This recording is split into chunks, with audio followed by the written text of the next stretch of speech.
Es nebeidzu vien priecāties par Oriflame jauno izgudrojumu Doology. Zini, kāpēc?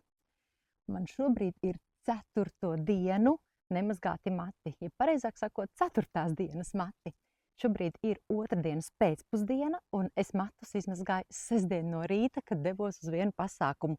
Pagāja sestdiena, svētdiena, pirmdiena, un šodien ir 2. diena. 2 rītus svētdienas rītā, un šodien es skrēju krosiņu apmēram stundu.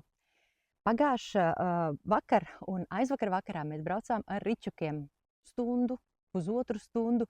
Tad es esmu arī fiziski aktīvi darbojusies, un paskaties, es domāju, ka man mati ir ļoti forši, arī pēc staustes, viņi tādi viegli, gaisīgi nav sakrituši, saķepuši, kā tas bieži vien ir tādiem taukainiem matiem.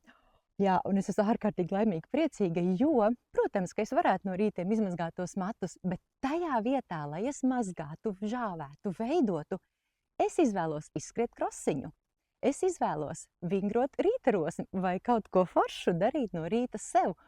Un tāpēc es esmu tik priecīga un laimīga. Jau kādu laiku atpakaļ es rādīju video, kur bija 3. dienas mati, tad šobrīd es jau redzu, ka tāda es nostaigāju 4 dienas.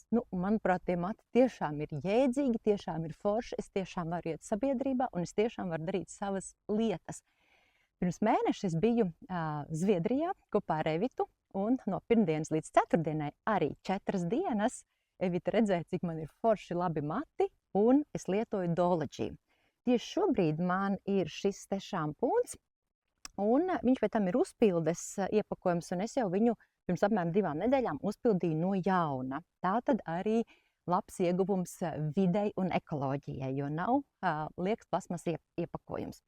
Tad es lietoju kondicionieri, vieglas tekstūras, un vēl pēc tam es lieku CC kremu. Vienu no vakariem, svētdienas vakarā, es vēl ieliku Eleo eļļu matiem uz nakti, lai tos koptu, un lūk, tāds ir rezultāts. Tādi man ir mati kopš sestdienas rītā mazgāti. Un tagad ir 2. dienas pēcpusdiena. Esmu ļoti priecīga, un tāpēc arī gribu padalīties ar tevi. Varbūt, ka arī tev tas noder. Čau!